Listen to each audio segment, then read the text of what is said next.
Miremos bien nuestro planeta. Ahora acerquémonos al centro de la gran esfera en la que vivimos.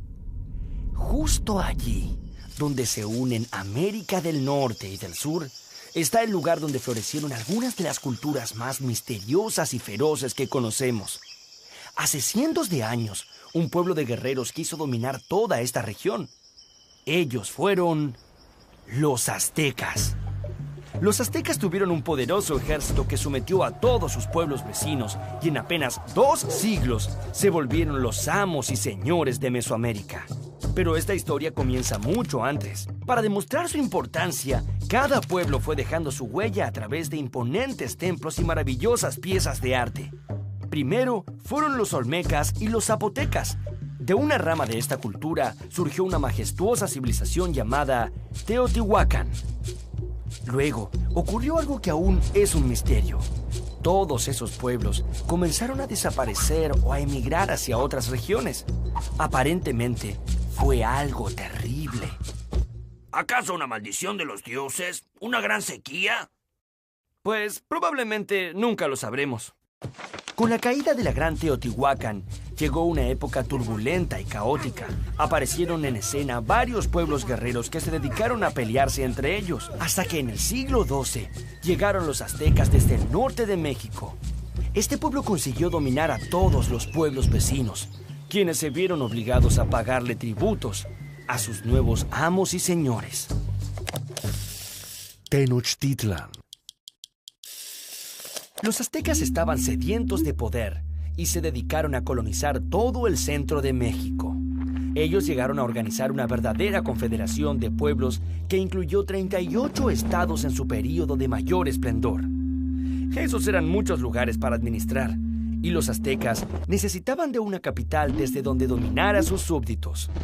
Para eso crearon en 1325 Tenochtitlan, una aldea que con el tiempo se convirtió en una ciudad legendaria, centro de un imperio tan poderoso como temido.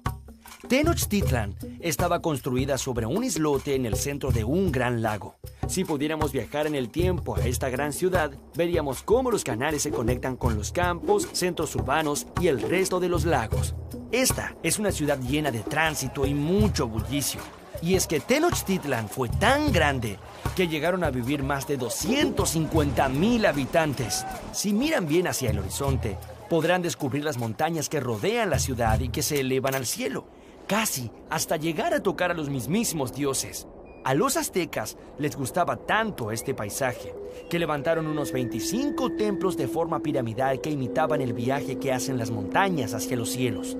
Estos templos buscaban imponer temor y respeto entre los pobladores, ya que en sus cúspides, sobre los altares de piedra, se llevaban a cabo las ceremonias de los sacrificios humanos. La dieta azteca. ¿Les gusta el maíz, el chocolate, el cacahuate o el tomate? Pues a que no adivinan de dónde vienen. ¡Los aztecas! ¡Así es! Los pueblos de Mesoamérica comían muchas cosas sanas y sabrosas, otras tan extrañas que ni se imaginan. Las madres de la época se valían del maíz para alimentar a sus niños. Sí, el mismo maíz con el que se hacen ahora las tortillas mexicanas. También fueron las primeras en descubrir el chocolate. Lo bebían batido y aromatizado con miel y vainilla. También conocían los frijoles, la calabaza, el melón, los chiles verdes y rojos y los aguacates. Todos estos alimentos se los debemos a los antiguos habitantes de Mesoamérica. Los aztecas comían realmente de todo, incluso insectos y perros. Y no nos olvidemos del gusanito de Manguey, como yo. Ni se olviden de mis primos, los saltamontes, las hormigas y las larvas que también forman parte sustancial de la dieta de los aztecas. ¿A alguien se le abrió el apetito? Oye, era solo una broma. Oye, no. ¡Déjame salir! Las chinampas. ¿Te has alimentado bien? Recuerda que necesitas muchas energías, mi pimpollito. Sí, claro, lo he hecho, mami. Los aztecas se preocuparon especialmente de que la población que aumentaba día a día tuviera que comer. Sin embargo, había un problema. No había suficientes tierras para la actividad agrícola, principal fuente de recursos del imperio. En el año 1265, una prolongada escasez de alimentos afectó a los aztecas.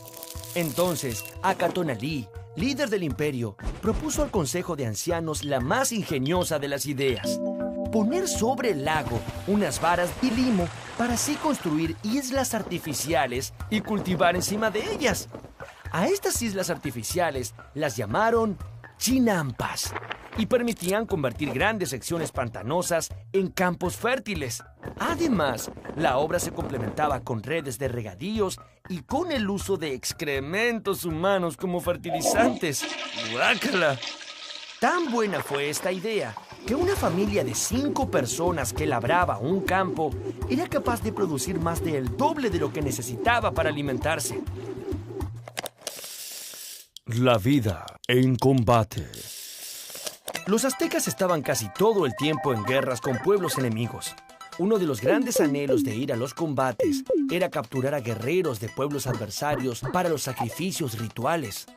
Ellos creían que cuanto más feroces fueran los guerreros capturados, más satisfechos estarían los dioses. Durante las batallas, los aztecas escondían sus rostros tras máscaras que representaban dioses y animales de enormes poderes. Para dominar esta extensión se valieron de muchas herramientas. Una de ellas fue infundir temor. Mediante una actitud férrea y despiadada, lograron hacer que nadie quisiera salirse de la raya y así mantener bien unido a todo su territorio. Pero no todo era violencia, ya que los aztecas lograron establecer fuertes lazos comerciales con pueblos vecinos. Los aztecas desarrollaron una elevada producción de bienes y artesanías que eran vendidas en otras ciudades. Los comerciantes viajaban de un lugar a otro y gracias a esto, los aztecas tuvieron un doble beneficio. Por un lado, muchas riquezas y por otro lado, averiguar qué estaban tramando esos pueblos. Aquellos que se dedicaban al comercio de mercancías de lujo tenían también una actividad que era secreta. Servían como espías al soberano azteca. El conocimiento. Muchas civilizaciones se han preocupado por dejar plasmada su visión del mundo y así poder transmitir sus proezas y sus conocimientos de generación en generación. Pues bien, los aztecas dejaron constancia de su historia de conquistas y dominio militar a través de unos símbolos inscritos sobre pieles de venado o telas de algodón. Estos códices repletos de coloridos dibujos son documentos históricos en los que se registraron muchos aspectos de su vida cotidiana. A pesar de los códices, los aztecas no lograron tener un método efectivo de escritura. Como carecían de alfabeto, la representación de un animal u objeto debía realizarse mediante la combinación de dibujos. Para entenderlo mejor, veamos un ejemplo. Escribían el nombre de su capital, Tenochtitlan, dibujando una piedra. Eso era Tena, de la cual brotaba un cactus de nopal. Eso era Nochtri. Como ven, la escritura azteca era muy limitada, así que tuvieron que apoyarse mucho en su tradición oral. Este debe haber sido uno de los motivos por el que exploraron tanto la poesía como método de comunicación. De hecho, había un poema para cada ocasión. Poemas guerreros, poemas sagrados,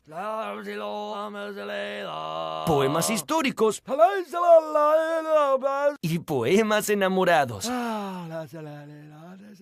Esta forma de expresión estaba muy ligada a la música. Poeta y cantor se designaban como la misma persona. Y dice: queridos amigos, yo no les miento, nosotros los aztecas cantamos con sentimiento. Con sentimiento. Los aztecas vivieron muy pendientes del tiempo. Idearon un calendario tan perfecto que les permitía conocer el mejor momento para sembrar o cosechar. Incluso podían predecir grandes eventos climáticos. El calendario solar de los aztecas estaba instalado en un altar redondo en el centro del patio del Templo del Sol. Otra llamativa particularidad de los aztecas era su devoción por el número 20. ¿Qué? Sí, el número 20 era la base de todos sus cálculos, tanto como es el número 10 para nosotros. ¿Habrá sido que en la escuela les enseñaban a contar también con los dedos de los pies? La escuela era muy importante para los aztecas. A partir de los 15 años, eran instruidos en escuelas públicas que el Estado había creado para asegurar la correcta educación de los ciudadanos. Y había dos tipos de escuelas. Una era el Telpuchcali. Allí recibían instrucción en el empleo de armas, artes y oficios, mientras que en la otra, el Calmecac, los jóvenes eran adiestrados para el cumplimiento de los deberes sacerdotales. Los sacrificios. Los aztecas creían que un día el mundo terminaría violentamente y que todos los hombres morirían de una manera dramática. Para posponer este trágico final, deberían hacer constantes sacrificios a los dioses.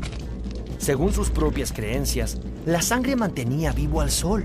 Así que para mantener el orden del mundo y tener buenas cosechas, los sacerdotes debían sacrificar a muchos animales e incluso hombres y mujeres. Luego de esto, ofrecían sus corazones a los dioses, aunque morir en estas ceremonias por lo general era un gran honor. El dios absoluto de los aztecas se llamaba Ometecutli. Bajo su mando había otros dioses que intervenían en los asuntos humanos. Entre ellos, el más popular fue Quetzalcóatl, la serpiente emplumada, a quien se consideraba el gran benefactor de la humanidad. La verdad era que Quetzalcóatl no se llevaba nada bien con Tezcatlipoca, un dios que exigía muchos sacrificios humanos. Hubo un enfrentamiento entre estos dioses. Quetzalcóatl fue expulsado de la ciudad sagrada de Tula. Cuando desapareció en el horizonte en una barca de serpientes, una profecía aseguró que algún día volvería por el mismo lugar que había partido para imponer un nuevo orden y acabar con los sacrificios sangrientos. Los aztecas tenían muy presente aquella profecía y era posible que algún día se cumpliera. Las guerras floridas. Hacia 1450 hubo varias sequías y hambrunas que llegaron a inquietar a los aztecas. Preocupados por ello, el líder azteca Moctezuma I consultó a los sacerdotes. Estos interpretaron que la causa era que los dioses, que también pasaban hambre, habían decidido compartir su mala fortuna con los mortales. Pero los aztecas hallaron una solución rápida al problema: buscar más corazones para alimentar a los dioses. Así nacieron las llamadas Guerras Floridas, un combate ceremonial en el que los mejores guerreros se enfrentaban entre sí hasta que uno de ellos era derrotado. Como premio a su victoria, el vencedor recibiría la muerte. Pero no una muerte cualquiera, sino una gloriosa. El premio a su victoria sería ser sacrificado y que su corazón sirva de alimento para los dioses. El fin de los aztecas. Cuando el conquistador español Hernán Cortés arribó al Valle de México en 1519, Moctezuma II, el rey azteca, creyó que este señor, vestido con originales ropajes y montado en unos extraños animales llamados caballos, era en realidad el dios Quetzalcóatl, que regresaba de su forzado exilio para cumplir la profecía. Moctezuma recibió a los españoles creyendo que eran dioses en vez de poderosos enemigos para su reino. Esto hizo que la conquista española fuera mucho más fácil, ya que al principio los aztecas no ofrecieron resistencia. Cortés tuvo también la ayuda de muchos guerreros de pueblos enemigos de los aztecas, que había reclutado en su camino hacia la capital. Un año después de su llegada, los aztecas habían sido conquistados. Tras la destrucción de su capital, todas sus tierras y riquezas fueron incorporadas a la corona española. Y así fue como pereció este imperio de feroces guerreros. Sin embargo, la fuerza de las raíces mesoamericanas se mantienen en vigor. Y todos aquellos habitantes del Valle de México aún sienten resonar dentro suyo el orgullo de los aztecas.